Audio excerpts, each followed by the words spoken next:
hoje iniciamos mais um Líderes Futuristas, que é o programa que conta história de cases de sucesso. E hoje estamos com ele, uma pessoa que veio da roça, uma pessoa humilde, com uma história incrível. O deputado Paparico Bach. Quando nasceu essa vontade de entrar para a política? A vontade de entrar para a política, ela se deve do teu avô. A essa memória afetiva do meu avô, né? Meu avô era um entusiasta da política, ele reunia na casa dele lá deputados, ele era um líder político na comunidade de Santo Antônio. Inclusive, em um dos episódios que jantava na casa, lá no porão da casa do meu avô, o deputado Caetano Peruquim, que ainda está vivo, e é pai do Peruquim, que é secretário de Estado hoje aqui do governo estadual. O Caetano jantava lá e na época não tinha energia elétrica, então quem iluminava o ambiente era o liquinho, né, a gás. Olha que legal. E à meia-noite, mais ou menos, deu um incidente de incêndio, né? Porque o calor era muito forte e começou a pegar fogo do barote, né, da casa. Inclusive, lá a casa está de pé ainda e tem ainda a marca lá do início de incêndio. Então, o meu avô além da memória do período que esteve no Exército Brasileiro, da Segunda Guerra Mundial, também essa questão do relacionamento com parlamentares. E aí eu achei que eu tinha que também entrar na vida pública e estou na política por convicção, não tenho ninguém da minha família. Continuar a história, né, que o teu avô, né, tinha na verdade. E quando tu vira o prefeito de São João da Ortiga, que ano que foi? Então, em 2008, houve as eleições e nós disputamos a eleição lá e vencemos venci a minha primeira eleição, eu perdi 3, né, perdi para ter vice-prefeito, deputado, ganhei a 4ª. E eu quero aqui, tem muitas pessoas nos acompanhando, né? O grupo político que nos ajudou lá, o Macarão foi meu vice-prefeito, a Alexandra que foi... Porque quando nós assumimos a prefeitura, Bárbara, o município estava em condições difíceis. Nós tínhamos lá, por exemplo, 6 meses de energia elétrica atrasada, todas as exonerações a serem feitas, muitos empenhos que não foram feitos. E como eu havia me preparado, foi para os bancos universitários, as 3 eleições que eu não venci, mas eu aprendi muito.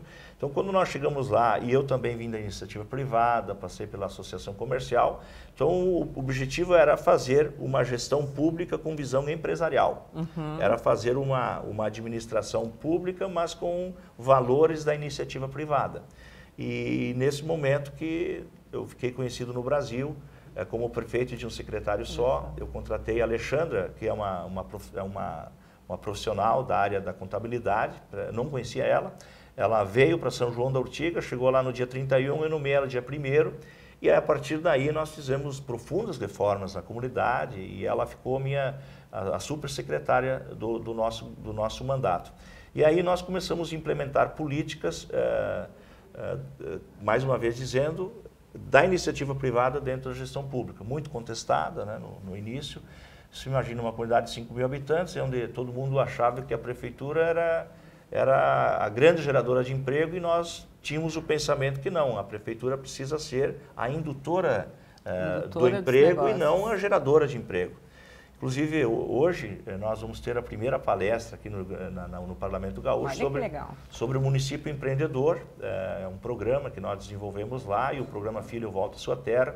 Inclusive, teremos o depoimento da Daniela Rosim, que é uma das pessoas que foi contemplada com o programa, vai fazer um depoimento ao vivo aqui na nossa palestra. Então, acho que foi isso, né? É a quebra, né, do modelo de gestão para um segundo modelo, que é esse dos valores da iniciativa privada dentro da gestão pública, muito contestado no começo. Trabalhamos 11 meses e 8 dias com apenas um secretário, até equilibrarmos todas as contas do município. Depois que nós equilibramos, nós constituímos o governo, porque o prefeito também ele precisa de gente próxima para trabalhar. Então, quando nós equilibramos o município, constituímos o governo, e o governo deu tão certo que, na minha reeleição, eu não tive candidato contra. Foi um dos poucos casos no Brasil em que eu disputava a eleição sem ser consenso e sem ter candidato contra. Então, vencemos a segunda eleição, fizemos 7 vereadores, na primeira 6, na segunda 7, e finalizei meu segundo mandato com 9 vereadores na Câmara e fizemos o meu sucessor, que mais tarde, então, a região reconheceu esse mandato que nós fizemos lá. E também nós nos elegemos em 17 pequenos municípios da região Nordeste. É um feito... Em setor de desenvolvimento econômico cresceu bastante. Sim, São João da Ortiga se transformou lá a capital regional do desenvolvimento, com índices, né, elevados em todas as áreas, na área da educação, na área da saúde, na área de infraestrutura, na área da geração de emprego e renda. E foi um marco, né, na minha vida de poder ter, através da gestão, da nossa equipe, dos vereadores, dos secretários municipais, ter deixado um legado para São João da Ortiga, que até hoje ainda o segue lá. Nós tínhamos um problema muito sério com a cidade sempre inadimplente, e hoje, hoje o município ele tem um novo, as pessoas que moram em São João da Ortiga têm um novo olhar sobre a nossa comunidade. Então, acho que é um legado que nós deixamos lá, e é uma das coisas que eu tenho muito orgulho na minha vida de ter tido essa experiência com o prefeito por 8 anos. Quando ficamos conhecidos como prefeito e secretário só, Bárbara, a revista Veja, depois de nós termos sido notícia em todos os veículos de comunicação do Rio Grande do Sul, Zero Hora, Correio, as emissoras locais, regionais, veículos, a Veja fez a matéria lá, porque em 2009 a Veja fazia críticas contundentes ao presidente Lula, que estava inchando a máquina pública brasileira, e a Veja colocou, então, o prefeito do lado direito e o Lula do lado esquerdo, em uma das páginas da Veja, e a Veja dizia o seguinte, que na contramão do presidente Lula, que promovia o inchaço da máquina pública brasileira, no interior do Rio Grande do Sul, numa cidade chamada São João da Ortiga, tinha um prefeito que administrava a sua cidade com apenas o secretário. Então era um contraponto que a revista Veja fez ao presidente Lula em 2009. Uma matéria que a Veja na época era o segundo maior veículo impresso do mundo, e eu fiquei conhecido no Brasil por esse feito. E até hoje, né, ainda sou reconhecido como isso. E eu tenho, dentro do meu mandato de deputado estadual, que nós vamos falar agora, sempre essa mesma visão.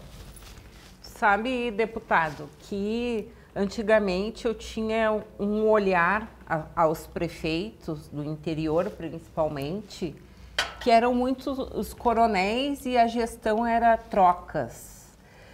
Hoje eu vejo muitos jovens prefeitos e prefeitos sérios e empreendedores que estão fazendo da gestão do município uma gestão privada de empreendedor, que é o seu caso que tu fez em São João da Ortiga. Nós tivemos um advento significativo na vida das gestões, que foi a lei da responsabilidade fiscal. Na minha opinião, a lei de responsabilidade fiscal, ela mudou a história dos municípios brasileiros. Porque até então, quando não existia a lei da responsabilidade fiscal, por exemplo, a Susan, Bárbara Susan, o seu nome, né? A Bárbara Susan era prefeito. Ela não tinha responsabilidade nenhuma, dava cheque, inclusive existia na época o cheque, nós tínhamos muitas prefeituras que tinham cheque sem fundo na rua.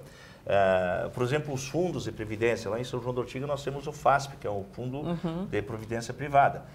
Até então você podia sacar o dinheiro dos fundos, aplicar em outros lugares, não havia um compromisso dos gestores com a saúde financeira das suas comunidades.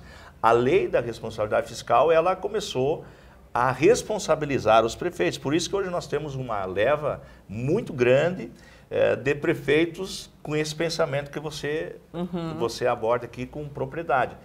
Porque a lei da responsabilidade fiscal, ela começou a punir os prefeitos irresponsáveis. Então, muitos prefeitos irresponsáveis tentaram voltar para o jogo político, mas não conseguiram mais porque a lei pegou eles.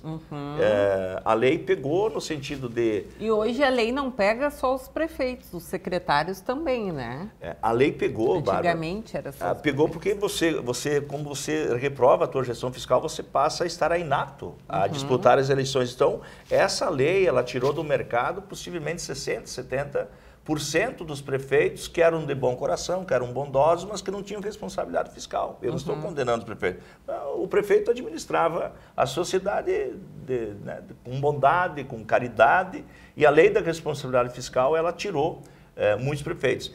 E hoje, esses novos prefeitos que chegam, em sua grande maioria, Também muitos nós observamos que a partir do advento do presidente Bolsonaro nessa eleição, nós observamos que nas eleições municipais, nas câmaras de vereadores e nas prefeituras surgiram um número significativo de profissionais liberais, pessoas que não se envolviam na política, pessoas que achavam melhor cuidar do seu negócio e que se deram conta que se eles não arregaçam a manga e vêm para dentro das gestões públicas, não adianta você trabalhar lá, você trabalhar de manhã, de tarde, de noite, fazer a sua empresa dar certo, gerar um emprego e renda, se quem vai administrar o dinheiro dos empreendedores, dos trabalhadores, são pessoas que nunca trabalharam na vida, pessoas que nunca geriram nada. E um dos grandes problemas que o Brasil tem é exatamente isso, é ser gerido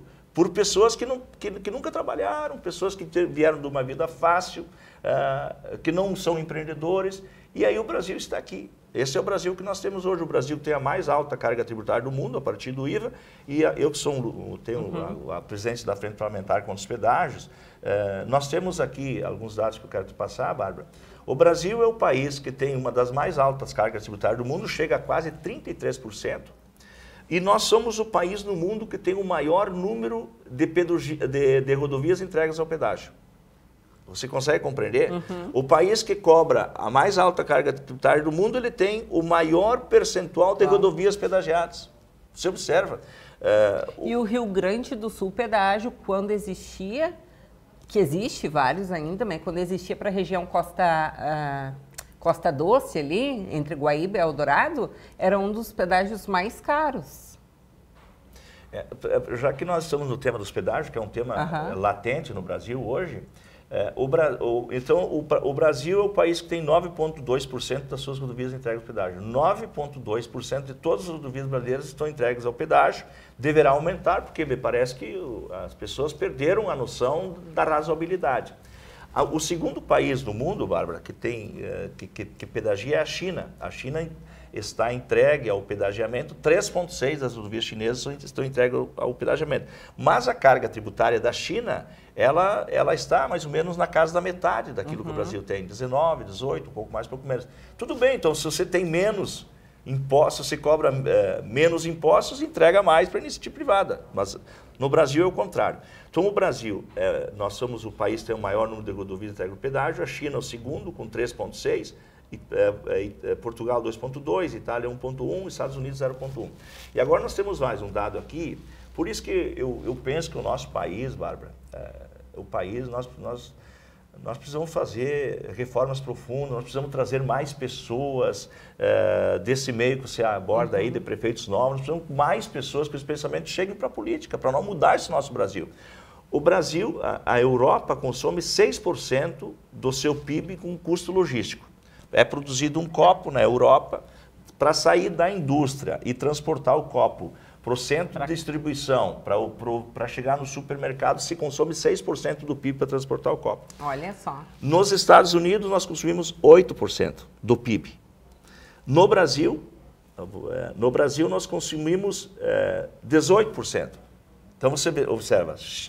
É muito alto. Então, o Brasil, para transportar o copo da indústria até o final, consome 18% do seu PIB. Agora eu vou dar os dados do Rio Grande do Sul. O Rio Grande do Sul, 21%. 21%. E a Serra Gaúcha, depois do pedagiamento Caminhos da Serra, 22,6%. A Serra Gaúcha possivelmente seja o local do mundo que tem o mais alto custo rodoviário do mundo. Então, quando nós nos levantamos contra os pedagiamentos, é baseado nisso, né? Nós precisamos trazer mais pessoas, como você aborda aqui, Bárbara, para o mundo político, pessoas que pensem, que cheguem nas gestões públicas, nas câmaras, nas prefeituras, no governo do Estado, que governem o Brasil com visão de empreendedores. Nós precisamos mudar essa realidade. Sabe, deputado, que eu tenho um congresso de tecnologia e inovação que os cases de sucesso apresentam o seu projeto dos municípios. Teve um prefeito que ele tem transporte público para a população gratuito. E eu faço um painel de debates nesse congresso, onde a prefeita debateu com ele que ela não conseguiria. Só que depois saiu uma reportagem da prefeita de novos ônibus comprados para a cidade. Então, eu fiz um estudo Ele tinha uma folha de R$200 mil por mês para manter os transportes públicos gratuitos. E ela teria uma folha de R$1 milhão, que não seria nada para os cofres da prefeitura. Então, a gestão dele é uma gestora empreendedora, mas uma gestão que pensa na população, no benefício da população. E ele trouxe essa inovação que ele era o único município do Rio Grande do Sul que tinha transporte público gratuito para a população, né? Então, a gente levantou várias pautas, porque no Congresso englobava jovens prefeitos e a velha guarda também. E entrava em debate de projetos municipais. Então, foi muito interessante, porque a maioria dos prefeitos estão na situação privada, uma gestão privada.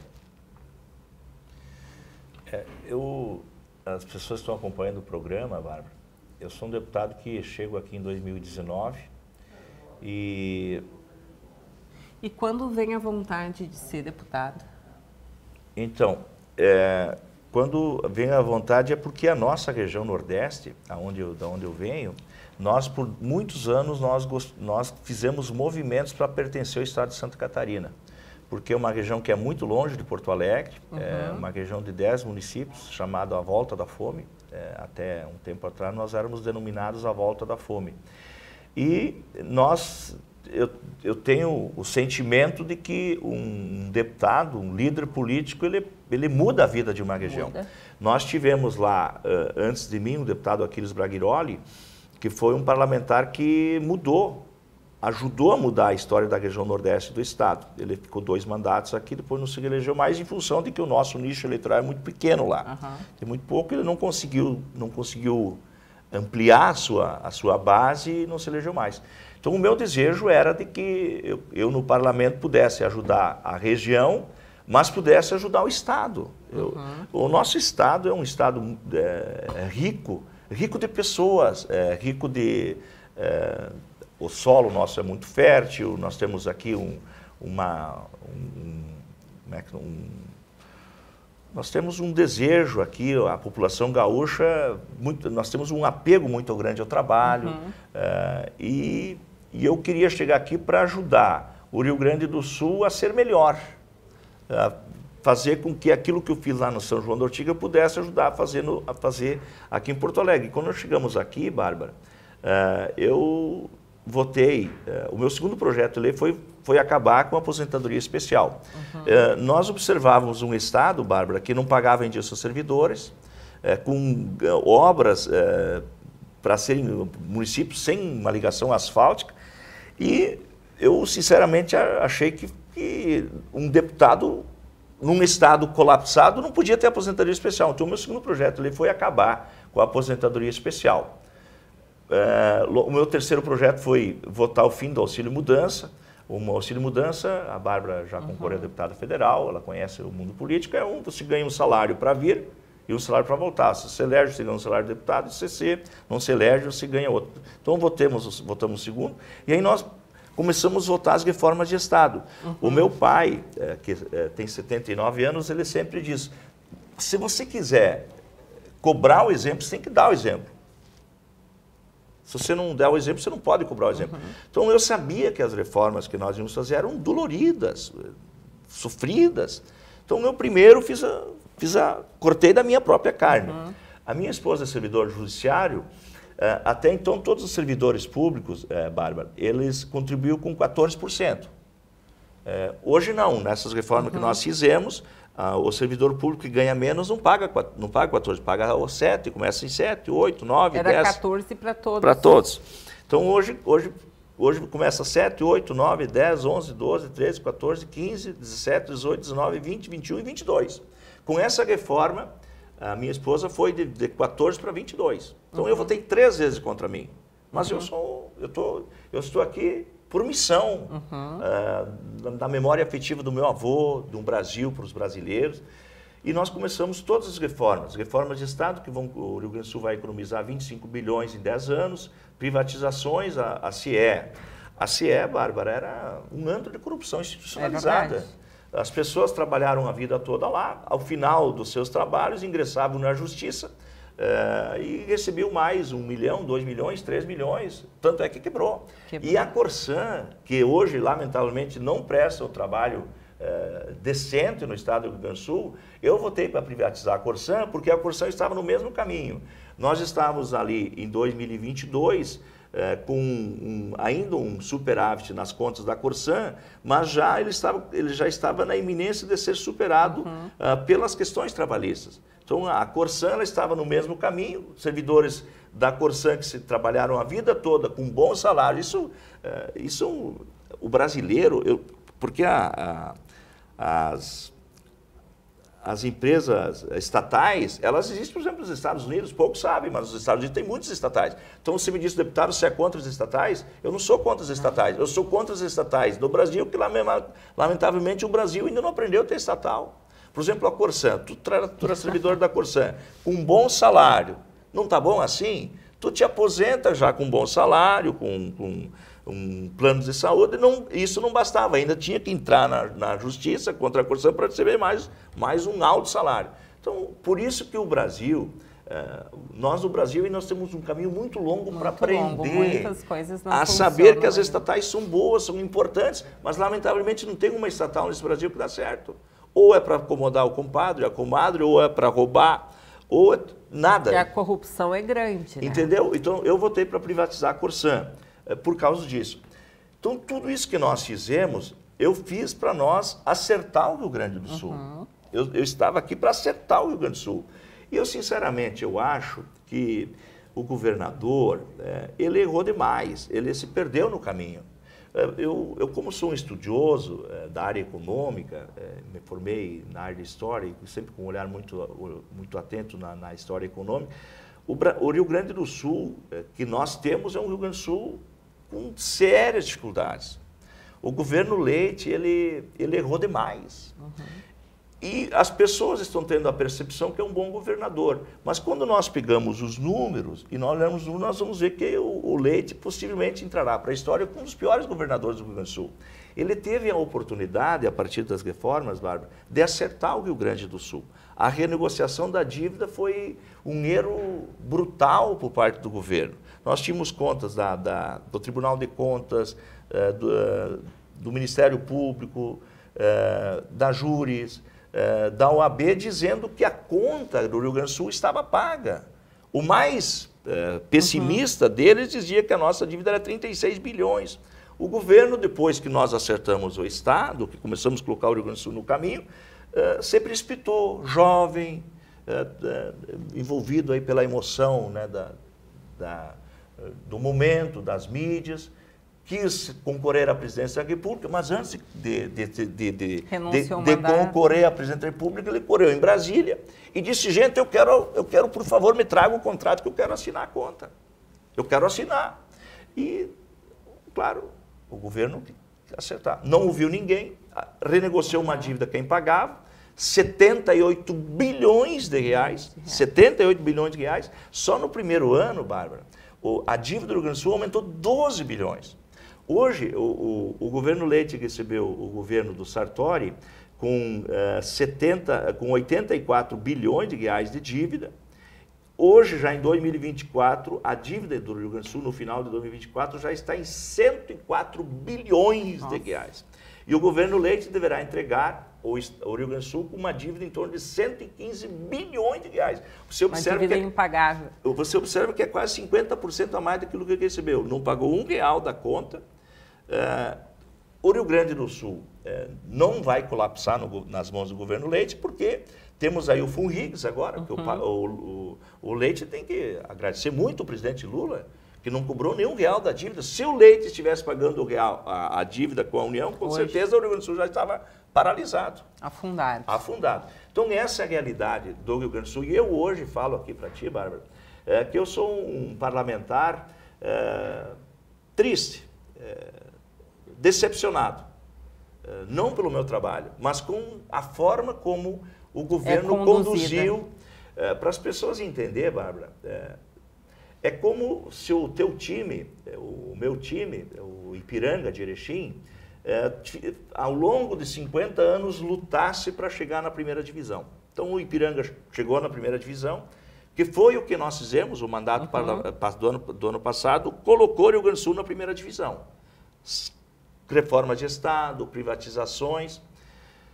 Aí o Ipiranga vai jogar e o centroavante do jogo, numa decisão final, do centroavante, vamos dizer que esse centroavante seja o nosso governador Eduardo Leite, então os deputados, o povo gaúcho, trabalhou, colocou o Rio Grande do Sul na primeira divisão. E aí a gente pega e diz, governador Eduardo Leite, agora tu bate o pênalti para nós ser campeão da primeira divisão. E o governo Eduardo Leite, daí nós tiramos o goleiro debaixo da goleira, colocamos o governador Eduardo Leite com a bola na marca do pênalti e o Leite foi lá e jogou fora o pênalti, bateu fora. Bateu na trave. Então esse é o sentimento que eu tenho do Rio Grande do Sul. Essa renegociação da dívida ela é impagável. Hoje cada gaúcho... E é triste quando tu quer o progresso e vai para o retrocesso, né? É para o retrocesso. Hoje cada gaúcho que nasce, cada filho, cada criancinha que nasce já nasce devendo 19,6 mil reais. Cada gaúcho hoje deve 19,6 mil reais dessa dívida com a União. Então, é um caminho que nós vamos ter que recomeçar novamente, porque o governador jogou fora o pênalti, tem que começar tudo de novo para nós acertar o Rio Grande do Sul. E quando esse parlamentar, Bárbara, se levanta contra, por exemplo, a questão dos pedagiamentos, é por causa disso.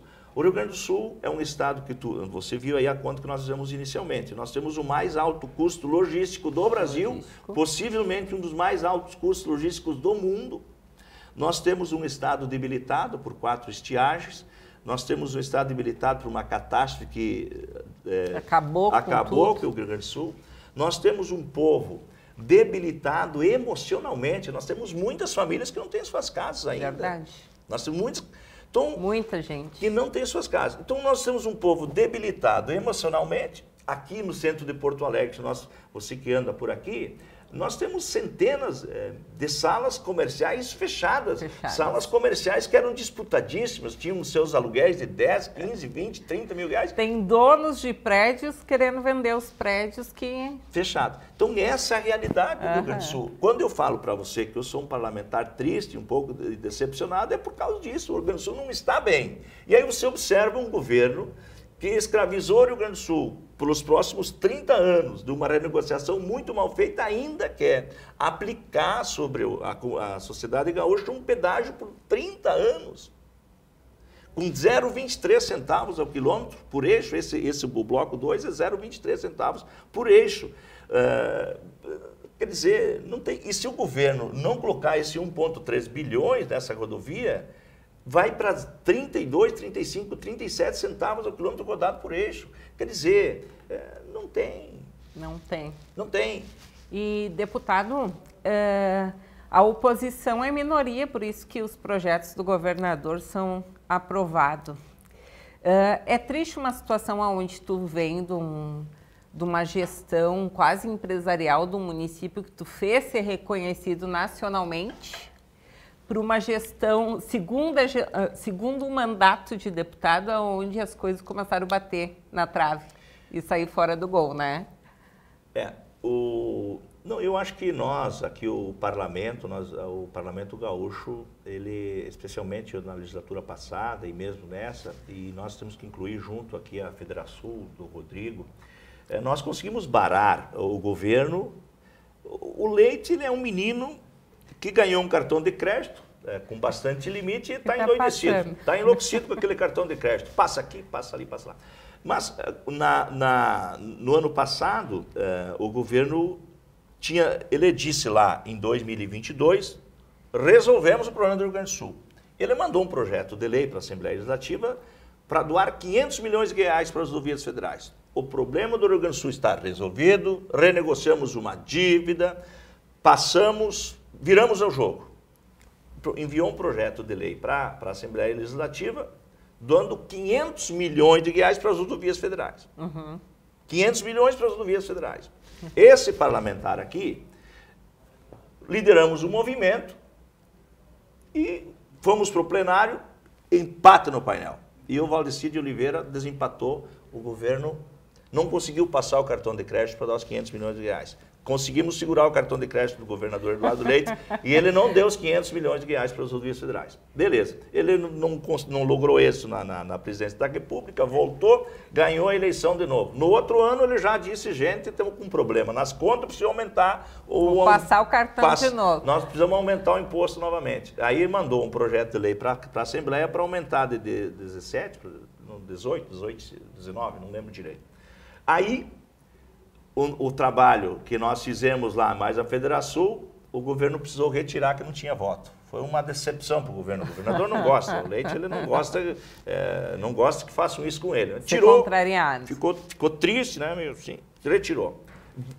Foi para a mídia, milhões de reais nas redes sociais, dizendo que aquilo era importante, que precisava, em função da reforma tributária no país, vocês lembram? Mandou o projeto de lei para a Assembleia de novo. Aí fomos lá, a Federação fez um trabalho extraordinário, chegou no antedia, aí o governador não tinha voto, ficou triste que não conseguiu passar o cartão de novo. Deputado, antes de você terminar, e essa história do avião, hein? E aí, Bárbara, depois ele queria retirar os incentivos fiscais. Ah, tá. Os incentivos fiscais. Aí ele disse, não, então ele ficou brabinho. O governador disse, olha, é o seguinte, não me deram imposto, eu vou com a minha caneta aqui, eu vou retirar os incentivos fiscais, que isso aqui está na minha caneta. Mandou o projeto de lei para retirar os incentivos fiscais. Aí o Rodrigo Lorenzoni junto conosco, nós fizemos um PDL, um projeto de decreto legislativo que você pode barrar o governo quando ele exagera na dose. Fomos para o plenário, eu era vice-presidente da casa e o Brito estava em Brasília e eu tive que assumir a presidência, porque o governo fez a conta lá. Bom, a Bárbara vota, não vota, se eu tirar o Paparico do plenário, um voto a menos nós ganhamos. E aí, o Paparico na presidência da Assembleia, fomos para o painel, empate. E aí, o deputado estadual Paparico votou contra e o governo não passou de novo. Então você veja que o parlamento fez muita coisa. Se nós não tivéssemos feito isso, muitas outras coisas já teriam ido. E o avião? Eu acho que... Qual é a tua opinião sobre o avião? Você imagina, nós temos aqui um recurso... Já que estamos falando de passar o cartão de crédito, né? Vamos falar do avião. O governo, o Fundo de Reconstrução que quer? O governo federal diz para o Rio Grande do Sul, vocês utilizem o valor que vocês devem para nós para reconstruir o Rio Grande do Sul, paguem esse valor no final da conta, com juros e correções monetárias, e o governador estava pensando em retirar 200 milhões para comprar um avião. Então, já retirou, o Estado já tem, né? Um avião. Já tem, então... E, deputado, antes da gente encerrar nossa entrevista, o senhor luta muito pelas APAES, né, no Estado. E o que te motiva que o senhor abraçou as APAES no Rio Grande do Sul? Bem, Deus me deu vários presentes na minha vida, e muitos. Eu sou um homem agradecido por tudo. Mas um dos presentes que Deus me deu foi a Isabela, a minha terceira filha. Ela nasceu com a síndrome de Down e mais tarde a gente também descobriu que ela é autista. E quando eu cheguei aqui em Porto Alegre, as pessoas que me conhecem disseram, olha, deputado, cria uma frente parlamentar das APAES para te ajudar, não tem uma frente parlamentar. E o Giovanni Cherini foi um entusiasta, ele disse, olha, deputado, acho que tu é um cara que tem dentro de ti a APAE. Porque a APAE, Bárbara, ela é uma... Quando nós falamos de APAE, nós falamos de algo, assim, grande, que não dá para colocar a mão ali, né? Se aproveitar de uma APAE. É algo do coração mesmo, né? Não dá para você, entendeu? Eu resistia porque eu disse, a APAE é tão grande, né? Eu acho que... Mas aí as pessoas me convenceram de que, em função da minha família, eu deveria criar a Frente Parlamentar das APAES. E aí nós criamos, é a primeira frente das APAES que tem no Rio Grande do Sul. E nós fizemos um trabalho, estamos fazendo um trabalho muito, muito bonito, né, a favor das mães, dos pais, das criancinhas. A gente defende com muita força a APAE aqui na Assembleia. Foi um trabalho que nós fizemos na gestão passada, ainda da gestão do ex-presidente da APAI, vou lembrar o nome dele depois, onde o movimento que nós fizemos, ele foi o primeiro movimento que a gente fez e que chegou aqui 19,6 milhões de reais de emenda de bancada para as APAIs, até então não tinha. Então as APAIs se profissionalizaram no quesito do recebimento de verbas públicas, até então não tinha isso, nós conseguimos institucionalizar. As APAIs não recebiam recurso? Até então foi a primeira vez que as APAIs receberam recursos da bancada gaúcha, foi através do movimento que a Frente Parlamentar das APAIs fez. Então, a APAI é uma coisa da minha vida e quero abraçar todos os apaianos do Rio Grande do Sul, os pais, as mães, nosso presidente, diretor das APAIs. Deputado, aqui a gente contou um pouquinho da tua história, do presente e o futuro. O que vai ser do futuro? Bem, nós estamos construindo com o Partido Liberal uma candidatura que possa ser viável ao governo do Estado, viável do ponto de vista eleitoral e também viável do ponto de vista administrativo. Eu acho que o Rio Grande do Sul errou demais nos últimos anos. Eu acho que o Rio Grande do Sul não pode mais eleger um governador que não tenha um histórico de trabalho prestado na sua vida privada. Porque as pessoas, muitas vezes, Bárbara, as pessoas acham que vamos eleger, por exemplo, o Salgadinho, que está aqui nos filmando, ele é uma pessoa boa. Mas o Salgadinho vai ser no governo do Estado exatamente o que ele é na sua vida privada, na sua vida particular. Então, se a pessoa nunca geriu, se a pessoa não fez trabalhos relevantes com esse olhar que nós estamos falando, de olhares empreendedores, ele vai ser exatamente igual. Então, acho que o Rio Grande do Sul precisa ter um cuidado para nós elegermos um governador que tenha uma consistência, viabilidade eleitoral, mas também que ele tenha consistência para governar o estado do Rio Grande do Sul. Eu acho que o meio político que nós estamos vivendo hoje, ele não basta mais quem é do executivo ser um bom gestor. A lei de responsabilidade fiscal exigiu que todos sejam bons gestores. A lei exigiu. Infelizmente, nós temos um percentual altíssimo de bons gestores. Mas hoje, na minha opinião, Bárbara, o político ele precisa ser um bom gestor e, junto com um bom gestor, um empreendedor. Esse é o perfil do novo político que me agrada.